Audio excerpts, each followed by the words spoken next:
everyone, and good afternoon to the members sitting on the dais. It gives me great pleasure to be with you and give a presentation on a very pertinent and relevant topic, new developments in freight movement and containerized cargo movement. But this developments, why are we talking of developments? The basic fact is that the economic growth has been there on a consistent basis. The demand of the people has been rising. The income level is rising. The middle class is growing. So there is a demand constantly growing, which requires pressure on catering to the additional demand which will be coming up in the future. And that is why we are here to discuss this topic for new developments in freight movement. And of course, containerization is another area. So the first slide gives you the picture that the freight movement scenario in India. Indian logistic industry handles more than 10,000 types of diverse products. So it is a huge bouquet, you can say, that the logistic industry is handling. And the annual volume is 4,500 to 5,000 million tons. Again, it's very huge a volume. And the total transportation demand is 3 trillion ton kilometers, and which is at a cost close to 10 lakh crores. So the volumes are, you can very well see that it's a huge volume. I will just show you a commodity basket of India's freight movement. Basically, you can see that coal is, again, this is the number one cargo, which is quite high in percentage. And then raw materials for steel plant, cement, food grain, POL, container, iron ore, steel. But the last grouping you see that the other goods, which comprises of the 40% of the entire basket, which consists of stone, finished metals, sugar, salt, gypsum, zinc, manganese, edible oil, and there are a few other items as well. So we again have a commodity basket which is quite diverse. When we talk of transportation, we cannot insulate it from discussing and deliberating on the logistics cost in India. As our speakers here also in the earlier session have said that the logistic cost in India is really high. It is high, 14% as compared to 8% in US, 9% in Europe. BRICS nations, it is 10% in Japan, 11%. Logistics sector in India has three major constituents: transportation, warehousing, and value-added and other services. This is very pertinent here. Major constituent of logistic cost is transportation, which is 62%. Inventory management, 34%, and administration is 4%. So you can very well see that the transportation holds almost two-third of the entire volume, close to that. The key factors responsible for higher transportation cost in India is that we have not a very favorable intermodal mix. That means there is a right combination of various modes of transport. We do not have a very improved material handling, leading to less palletization, poor warehousing infrastructure, and underdeveloped or constrained infrastructure, which we just discussed in the earlier sessions. That railways is really going in a big way, and government has also come out with the national logistic policy and Gati Shakti policies, which will certainly create, which are showing the intention of the government that we are here to create an atmosphere which will lead the growth of transportation, and it will be able to meet the future demands that will be there coming up. Implications of this high logistic cost is that India stands on 44th position in Logistic Performance Index. That higher logistic cost leads to our exports being less competitive in the global markets. The countries having less logistic cost as share of GDP has the right mix of modal share of transportation among various modes, and they are less skewed in favor of road. As against 71% of modal share, it is by road in India, 18% rail, 88% is water, 1% is air, and 2% is pipeline. However, in case of other countries, the road share is 39% in case of United States, 45% is Europe, China it is 44%. There is just one speculation that if a reduction of close to 10% in logistic cost can be done, it will bring down a cost saving of close to 9 lakhs crores. It's again quite huge. And our exports can increase by another 5 to 8% with this saving. Otherwise, due to high logistic costs, our exports become less competitive. New focus on logistics sector to create a healthy balance vis-a-vis global market. To achieve the right distribution of freight cargo movement between road and rail, government intervention has been the real driver to achieve this right balance. A few of them are development of dedicated freight corridor to provide long-distance, high-capacity rail routes, the Sagarmala project for developing waterways, transport by improving the ports and developing coastal economic zones, Bharatmala and Golden Quadrilateral project to focus on development of highways infrastructure, Jal Marg Vikas project for operation of national waterways, and Udan scheme to establish airports for improving the air connectivity. So this gives us that the focus which is showing a change and which will create the right environment that is needed. Why there is a need to have right balance of freight movement through various modes. The freight transport demand is surging because of economic growth, improving standards of living, rising incomes, increased exports, and growth of e-commerce and retail sector.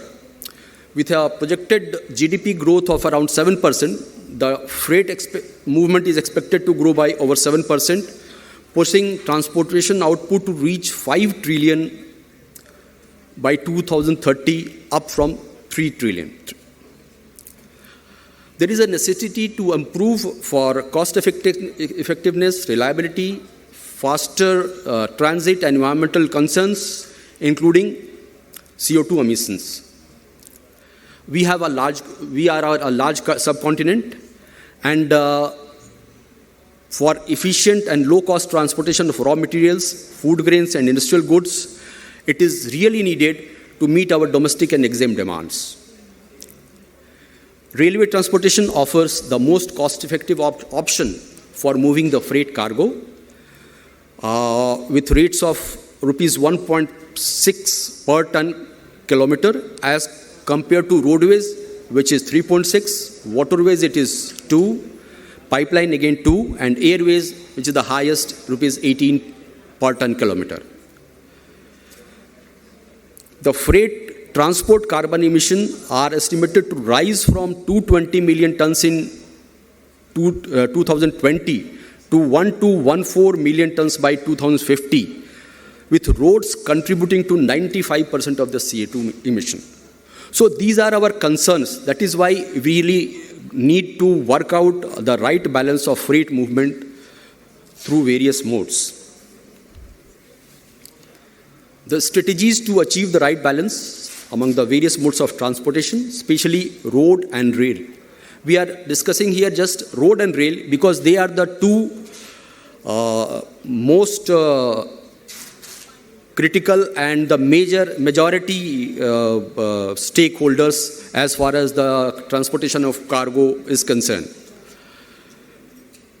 To create right environment for shift of cargo from road to rail, to pursue the largest objective of reducing logistic cost and bringing down the carbon emission, which I already said that roadways contribute to 95% of it, and railways with having 18% of modal share contributes only 5%. That means we really need to focus on transportation by the railways if we are concerned about reducing the CO2 emissions.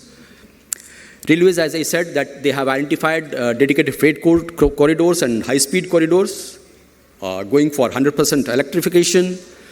They have identified supercritical and critical projects with focus on increasing the average speed of freight trains from 50 kmph. And the railways have also targeted achieving 3,000 million tons by 2027. The vision document by Niti Aayog and the National Plan of National Railway Plan 2030 have envisaged a modal share of 40 to 45% for the railways as against 17 to 18% at present. Freight movement versus containerized cargo movement. In the backdrop of efforts to achieve right balance and bring down logistic costs, largely contributed by transportation segment and railways' constant decline of share. The commodities balance of goods, which I showed in the earlier slide, which comprises of 40% and has a huge bouquet of commodities, and railways carry just 5.5% of this.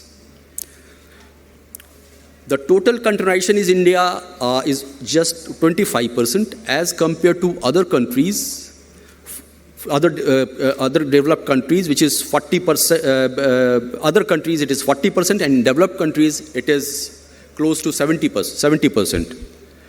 This comprises consumer goods 28%, industrial goods 15%, food and beverages 10%, healthcare 10%, led by other categories, which is 40%, which constitutes a good number of other such items. This is again much less, close to 5 to 7% in domestic cargo movement. That means the containerization, which is there 25% in case of export and import movement, but the domestic movement which is taking place, which is quite huge, we are just having 5 to 7% of containerization. Indian container market was worth $9.5 billion in 2020, and with a very conservative estimate, it may reach to $10.3 billion by 2028. Why there is a need to encourage containerization? There are benefits to it. It allows for transport of various commodities, reaches straight to the end user, brings down packaging and storage costs, reduces pilferage and losses due to damage, cargo tracking, intermodal compatibility, and consolidation and aggregation. So these are the few advantages which will certainly encourage us to go for containerization in a big way. A few drivers to increase containerized cargo movement. First is focus on warehousing. With the growth of e-commerce industry, this has been the biggest trigger and has shifted the warehousing from a largely unorganized asset-heavy industry to a lighter model, eliminating huge capex duly assisted by technological developments, focus on automation and data analytics. The industry has evolved from being a transport and storage-based activity to value-added services covering end-to-end planning, last-mile delivery, and predictive planning. So these are the few new things which are coming out with warehousing industry and which will certainly go in a big way. Warehouse demand sector-wise split is dominated by e-commerce, which is likely to increase from 31 to 37%. So e-commerce, as of now, is holding the maximum share. Warehouse being conceptualized and integrated with technologies such as Internet of Things, robotics, and artificial intelligence. So these are the IT interventions which are taking place in the warehousing, which is not just for ensuring stacking of the cargo inside the warehouse, but its delivery to the customer, maintaining the entire inventory inside the warehouse. Next item is focus on palletization. For palletization, generally the types of material used are wood, composite wood, metal, plastic, and paper. The structural design, there are three major types of palletization. One is block pallet, stranger pallet, and customized pallets, which depends on the cargo type that is to be moved.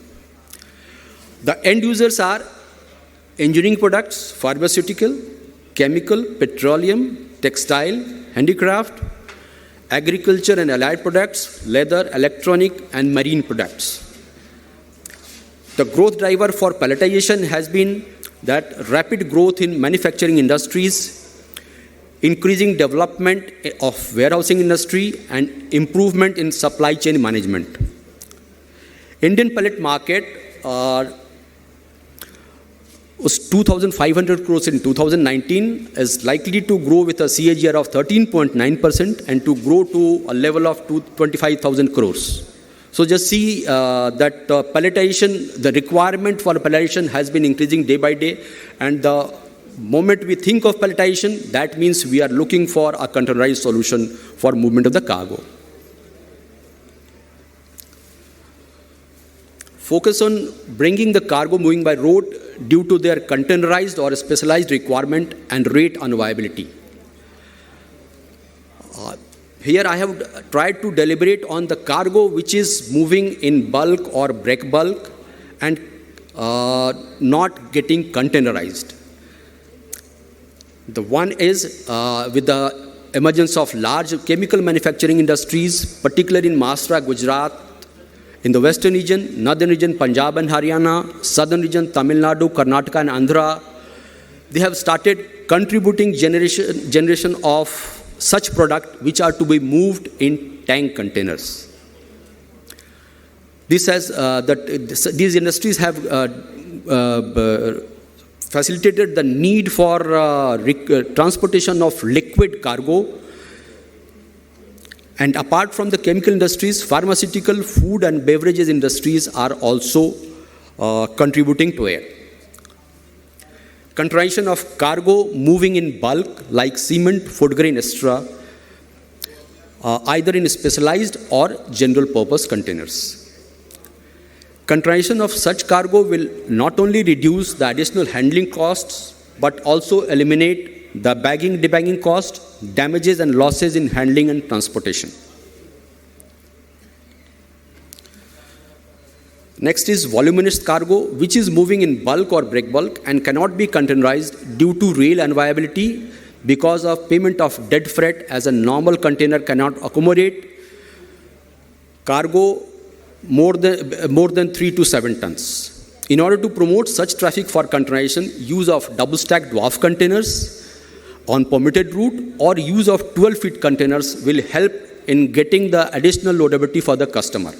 So this is how we can think of bringing these cargo which is moving in bulk and break bulk by road to get containerized. What is to be achieved? Government focus as infrastructure, logistics development and multimodal connectivity with 7.5 lakh crore of investment in financial year 2023. Our models here between road and rail, which would improve our logistic performance index, reduction in transportation cost, promote our exports, reduce the expenditure, improve transit time, developing the demand for containerized movement, developing an ecosystem for container manufacturing under Make in India to meet the demand of containers for domestic cargo. I will just share you a fact with you that 90% of container manufacturing at present is being done in China only. So we really need to have our own ecosystem for manufacturing of containers in India. The way forward: